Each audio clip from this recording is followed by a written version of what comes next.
नमस्कार, आप देख रहे हैं जोशीला न्यूज नेटवर्क और मैं हूं आपके साथ ज्योतिका। आइए रुक करते हैं खबर की ओर।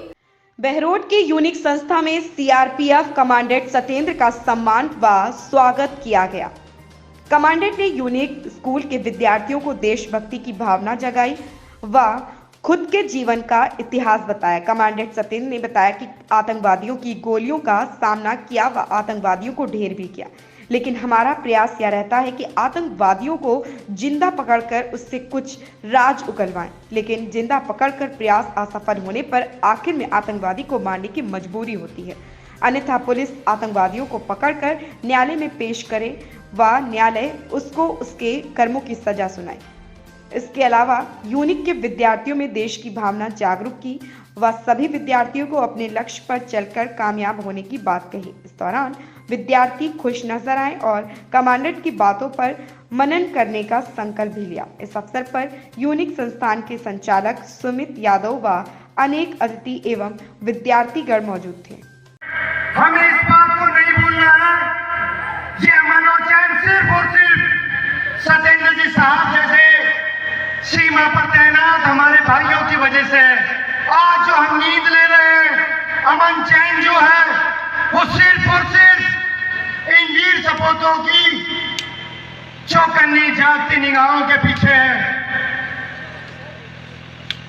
कितने ही लाल भारत माँ ने शहादत में खोए हैं, हम भला उन शहादत को कैसे भूल जाए। शहादत पर मरने वाला हर वीर हमारा भाई है, हमारा चाचा है, हमारा ताऊ है, हमारा अपना है। अगर इस भावना के साथ हम इनको मान और सम्मान की क्रम में बेला में आगे बढ़ाते रहेंगे, मुझे नहीं लगता कि मेरी आने वाली संतति किसी रूप में कमी रखेगी। मैं कार्यक्रम को आगे बढ़ाते हुए होता है फोर्सेज का, जैसे ही मैंने कोहनी से मूवमेंट स्टार्ट हुआ, मेरा ब्लड फर्स्ट यहीं लगा था तो मेरी हड्डी टूट गई और मेरा हाथ लटक गया। तो अब फिर एक बार मैं हेल्पलेस हो गया। सेकंड, मैंने डिसाइड किया कि एक और टेक्निकल हमारा मूवमेंट होता है रोलिंग मतलब समझ रहे हो, ऐसे ड्रम जो रोल करता है। हमने दोनों हाथ अपने अंदर डाले और ऐसे मैंने रोल करना चालू कर दिया। रोल करते करते मैं 5-7 मीटर की डिस्टेंस दूरी तय किया। मेरा दूसरा बढ़िया है, उसने प्रोडक्शन किया। मैं गया अपने कमांडर के पास में, तो उन्होंने बोला कि आप निकल जाओ। मैंने फर्स्ट एड इंसिस्ट किया कि मैं फर्स्ट एड के बाद में भी मैं कंटिन्यू करता हूँ, बट सिचुएशन एडवर्स थी, वो सफिशिएंट स्ट्रेंथ थी और कंडीशन ज़्यादा बिगड़ती जाती थी। तो सीनियर के आदेश पर मैं वो लोकेशन छोड़ के लेटर ऑन सेकंड टेररिस्ट भी न्यूट्रलाइज हो गया। तो ये हमारा एक सक्सेसफुल ऑपरेशन था और इसी ऑपरेशन में बड़ा ब्रीफ में बताया, इसमें बहुत अप एंड डाउन थे। इसके दौरान हॉस्पिटल पहुंचा तो बड़ा अच्छा एक्सपीरियंस रहे। वहाँ के भी डॉक्टर्स देख के बोले यार तू चोट लगी है, वो मेरे को पॉजिटिवली बोलने लगे, वो कपड़े उतारो। मैंने कहा नहीं सर नहीं उतारने। ठीक है, गोली लगी देख लो, नहीं आप कपड़े उतारो। तो उन्होंने कपड़े उतारने पूरा नेक किया। नेक करने के बाद देखा 2 बुलेट पीछे भी लग रखे थे। तो फिर मैं कहा चलो ठीक है सर, आपकी सबकी दुआओं से आशीर्वाद से इवैक्यूएशन रन हो गया, टाइमली ऑपरेशन हो गया। एक पॉजिटिव चीज में शेयर करना चाहूँगा, ड्यूरिंग ऑपरेशन मजाक कर रहे थे हम, मतलब ऑपरेशन चल रहा था तो थिएटर में डॉक्टर थे, डॉक्टर जयदेव थे, मुझे आज भी नाम याद है। तो वो मुझसे बोलने लगे कि फिर क्या खाते हो, हड्डियाँ बहुत मजबूत हैं आपकी। तो मैंने बड़े फख्र के साथ बोला कि सर मैं राजस्थान के गाँव का रहने वाला हूँ, मैं घी दूध खाता हूँ तो मेरी हड्डियाँ मजबूत हैं। तो उन्होंने कहा कि ये घी दूध की वजह से ही तुमको आज बचा लिया, क्योंकि वो जो पूरा ब्लड का थ्रेश था वो मेरी हड्डी ने झेल लिया और वो ब्लड डाइवर्ट हो गया पूरा अंदर से पेनिट्रेट कर जाके, और लकीली हार्ट से जस्ट 2 mm दूर जाके रुक गया। तो ये गॉड ऊपर वाले की आशीर्वाद है, आप सब लोगों की दुआएं हैं जो कि मैं जीवित रहा। अगले दिन मेरे डायरेक्टर जनरल सीआरपीएफ हॉस्पिटल में मुझसे मिलने आए। उन्होंने जो भी कॉमन नेगोशिएशन है उन्होंने किया। उसके बाद में बोले कि भाई सर बहुत अच्छा है, बट आप मेडिकली अनफिट हो गए हो, अब आप जो मुझसे चाहते हो मांग लो। मैं बड़ी पसंद पे इसमें डाल दूँ, जहाँ पोस्टिंग जाना चाहते हो आप, स्टेडियम अपने परिवार के पास जाओ, कहीं जाओ, जैसे भी जाओ, जैसे रहना चाहते हो, मेरे से क्या चाहते हो। मैंने कुछ देर सोचा और सोचने के बाद मैंने कहा सर मैं कहीं नहीं जाना चाहता, मैं अपनी टीम के साथ पूरा काम करना चाहता हूँ। तो उन्होंने वो भी बड़ा संशय में पड़ गए, तो ये कौन सी बेतुकी सी मांग है, क्योंकि मैं मेडिकली अनफिट हो चुका था, अभी भी मेरा एक हाथ काम प्रॉपर्ली नहीं करता है। तो बोले कि आप इस टीम के साथ तो क्लोज क्वार्टर बैटल स्टार्ट हो गई, आमने सामने की फायर चल रही, काफी देर जिद्दोजहद हो गई थी। शाम होने लगी, टेररिस्ट ने सोचा कि अब मैं भी निकल कर भाग सकता हूँ, तो उसने हमारे लेफ्ट साइड से निकल के भागने की कोशिश की। उस साइड में मेरे दो साथी लगे हुए थे, उन्होंने यूवी डाला और रिपीटेडली उन्होंने यूवी का फायर किया, तो मेरे दो साथियों को स्प्लिंटर इंजरीज आ गई और वो डेड पोजीशन स्टार्ट हो गया उनका, तो वो थोड़ा इंजर्ड हो गए। बट जैसे ही मैंने ये सिचुएशन नोटिस की, मैं भी उनसे सिर्फ 5-7 मीटर की दूरी पे था, मैंने हैवीली फायर उन पे प्रयोग किया। हैवीली रिटेलिएशन के चलते टेररिस्ट वापस घर की तरफ मूव कर गया। विद इन 5 मिनट उसने दोबारा से चांस लिया, क्योंकि अब उसके पास बहुत ज्यादा स्कोप रह नहीं गया था, शाम हो चुकी थी, तो भागना चाह रहा था। ये घंटे की लड़ाई की मैं संक्षिप्त में बता रहा हूँ, पिछले 4-5 घंटों से लड़ाई चल रही थी। तो उसने भागने की कोशिश की और अब की बार उसकी इंटेंशन थी, क्योंकि उसने नोटिस कर लिया था कि जो वहां पे 2 बंदे लगे थे उनको मैं इंजर्ड ऑलरेडी कर चुका हूं, तो मैं उनको अब यार नुकसान पहुंचा दूंगा और भाग जाऊंगा। मैंने जब सिचुएशन को नोटिस किया, तो मेरे पास थर्ड कोई ऑप्शन नहीं था और मैं बैलिस्टिक शील्ड छोड़ते हुए और मैंने डाली और मैं ओपन में आ गया। ओपन में आने से क्या हुआ कि हम दोनों के आमने सामने की CPP close quarter battle start हो गई। आमने सामने वर्ड बोलने में बहुत आसान लगता है, पर जब आपके सामने गोलियों की बौछार आ रही हो, उसके सामने आप बैलिस्टिक शील्ड छोड़ के आओ, बट अपने साथी के लिए जब आपको ओपन में आना पड़े, मैं ही नहीं, मुझे विश्वास है आपके साथ भी कभी ऐसी घटना है तो आप भी आएंगे। मैं भी आ गया, आते ही रिजल्ट ऑब्वियसली पता था क्या होना है। मुझे 2 ब्लड इंजरीज, कोई AK-47 की लगी, थैंक्स गॉड कि आप सबकी दुआओं और आशीर्वाद और प्यार से मैं फिर भी कंटिन्यूस रिटेलिएशन करता रहा। रिटेलिएशन में टेररिस्ट भी हैवीली इंजर्ड हो गया और वो बैडली इंजर्ड होने के बाद में वहीं पे लथार्जी को बड़ा मुश्किल से वो क्रॉल करता हुआ घिसता हुआ थोड़ा सा दीवार के पास गया, बट हमने क्लोज क्वार्टर बैटल में उस टेररिस्ट को न्यूट्रलाइज कर दिया। एक टेररिस्ट ढेर हो गया, एक था। अब जैसे मेरा साथी नीचे था, तो मेरी कंडीशन थोड़ी सी ज्यादा बिगड़ती जा रही थी, क्योंकि AK-47 का बहुत लीथल वेपन होता है, लीथल मतलब प्राणघातक वेपन था, और उसकी इंजरी से ब्लड ऐसे कि जैसे टैप खोल देते हैं तो इस तरीके से ब्लड आने लगा, तो फेंटनेस आने लगी थी, बेहोशी आने लगी थी। मेरा साथी पीछे से बोल रहा था, दौड़ के आया, सर मैं आपको इन्विटेशन करता हूँ, आप मेरी सहारा लीजिए। मैंने डिनाई किया बिकॉज ऑफ, क्योंकि एक टेररिस्ट ऑलरेडी मौजूद था, अगर वो मेरे को सहारा देके जाता तो वो भी खतरे में आ सकता था।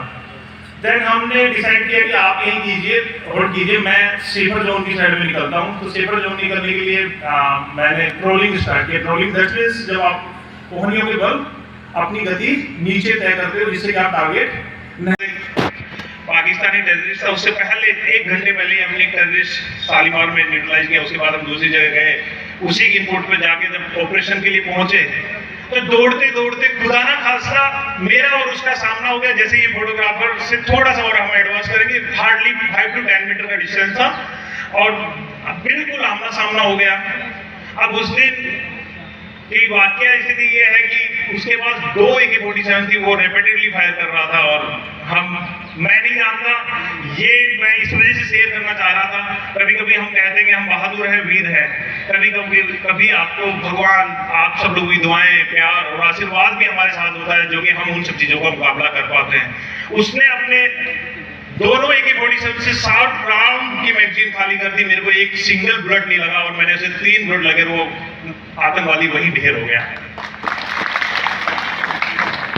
साथियों, आपके प्यार स्नेह से कुछ सम्मान और लंबित है, आते रहेंगे और आपकी दुआएं पाकर हम यहीं। मेरे सर वो टीम का हौसला है, टीम मुझे ठीक करेगी, जिनके साथ में रहते थे घायल वही मुझे ठीक करेंगे। और आपकी दुआ और आशीर्वाद से मैंने विद इन 2 मंथ्स 2 महीने के अंदर अंदर मैंने अपनी टीम को पुनः ज्वाइन किया और अपने उसके पश्चात जो ये घटना हुई वो मेरा पहला अभियान था और उसके पश्चात मैं 6 सफल अभियानों को अंजाम दे चुका हूं और उसमें दर्जनों आतंकवादी मारे जा चुके हैं। तो ये आपकी भी टीम है, यूनिक संस्थान की एक टीम है। आप लड़ाइयां हमेशा ताकत से नहीं, हौसलों से लड़ी जाती है। साथियों, आपकी टीम आपका हौसला होती है और एज ए टीम कमांडर अगर मैं उस टीम को छोड़ देता तो मेरे साथी डिमोरलाइज होते। मैं एक छोटा सा और वाकया शेयर करना चाहूंगा। मैं जब हॉस्पिटल के दरमियान था तो मैं आराम से अपना रिलैक्स रहता था, मेरे को कोई ज़्यादा टेंशन नहीं होती थी। डॉक्टर्स मुझसे आते, आप सो पा रहे हैं अच्छे से, आप खा पा रहे हैं अच्छे से। मेरे बड़े भाई भी इसी प्रांगण में मौजूद है, वो मेरे साथ थे उस टाइम पे। तो मैंने भाईजान जैसे डेली डॉक्टर्स आगे कि उसने सो पा रहे हैं, इसमें कौन सी बड़ी बात है, नींद तो आती है, अच्छे से खा भी रहा हूँ। फिर लास्ट में मेरा एक साइकोलॉजिकल असेसमेंट हुआ। साइकोलॉजिकल असेसमेंट से मीनिंग ये होता है कि ड्यूरिंग जो बार ऑपरेशन होते हैं तो उसमें कुछ ऐसी यादें, स्मृतियां आपको हो जाती है जो कि नॉर्मली कई लोगों को परेशान कर देती हैं। तो उन्होंने मेरे से, जो सर्जन थे, उन्होंने शेयर किया कि मिस्टर सतेंद्र, ऐसा होता है कि यहाँ पर बहुत से लोग साइकोलॉजिकल डिसऑर्डर हो जाते हैं ऐसे इंसिडेंट्स के बाद में। मैं सॉरी मोरे के साथ ऐसी कोई प्रॉब्लम नहीं है और मैं तो अपनी टीम के साथ पुनः जा रहा हूँ। तो ये हौसला, ये जज्बा, आप सबका प्यार इसमें और दुआएं मुझे देती हैं, और फिर मैंने अपनी टीम को ज्वाइन किया। देखिए, ये मेरा सौभाग्य की बात है कि मुझे यूनिक संस्थान ने इतना प्यार सम्मान दिया। मेरे एक छोटी सी उपलब्धि के उपलक्ष्य में एक सम्मान समारोह आयोजित किया, तो मैं अपने हृदय की गहराइयों से यूनिक संस्थान के संस्थापक माननीय सुमित जी मैं अभिनंदन करता हूँ, शुक्रिया करता हूँ कि उन्होंने मुझे इस अवसर पर बुलाकर मेरे को कृतज्ञता किया। सर, अशोक चक्र से आप सम्मानित हुए, क्या कुछ कहना चाहेंगे? शौर्य चक्र से क्या कुछ कहना चाहेंगे देश के युवाओं को लेकर, क्या संदेश? देखिए, एज ए सोल्जर जैसे मैंने भी अपनी एजुकेशन पाई, देश ने मुझे बहुत कुछ दिया है। देश ने मुझे पढ़ने, लिखने, आगे बढ़ने, मतलब मैं बात कर रहा हूँ अपने मौलिक अधिकारों की बात, तो जो सब कुछ मिला है मुझे देश से मिला है। तो इसके माध्यम से मुझे देश को कुछ चुकाने का मौका मिल रहा है, मुझे ऋण होने का मौका मिल रहा है, तो ये मेरे लिए सौभाग्य की बात है। आज का युवा सर मोबाइल की तरफ ही ज़्यादा भटक रहा है, क्या कुछ संदेश आपकी तरफ? मैं मोबाइल के उपयोग को नकारात्मक नहीं समझता, बट उसका सकारात्मक हम उपयोग करें तो हमारे दैनिक जीवन में बहुत उपयोगी है। हम भी as a being a soldier और बहुत सी मिलिट्री गैजेट्स हम आजकल मोबाइल टेक्नोलॉजी के आधार से यूज कर रहे हैं, परंतु आवश्यकता है कि उसका सकारात्मक उपयोग ज़्यादा हो, बल्कि समय व्यर्थ ना हो। आतंकवादियों से आमने सामने हो चुकी, ये तो हमारा रोज का रूबरू होने का काम है। मैंने आपको पहले ही बताया, बहुत सारे अभियानों में मैं सम्मिलित हुआ हूँ और सफलतापूर्वक हमने अभियानों को अंजाम भी दिया है। हम बीइंग ए सोल्जर, हमारी फर्स्ट प्रायोरिटी होती है कि हम किसी भी आतंकवादी को मारे ना, हम जिंदा पकड़ने की कोशिश करते हैं। तो बहुत से अभियानों में हमने जिंदा भी आतंकवादियों को पकड़ा है। As a moral responsibility being a soldier, हम कभी भी किसी भी टेररिस्ट को मारने का प्रयास नहीं करते हैं। जब तक संभव होता है हम उनको जिंदा पकड़ने की कोशिश करते हैं और उनको मुख्य धारा से जोड़ने की कोशिश करते हैं जो गलती से भटकाव के रास्ते पर चले गए हैं। रही बशर्ते बात कोई पाकिस्तानी आतंकवादी है या जो जिस तरीके से आ गया, तो उनके प्रति भी हमारा समान भाव होता है।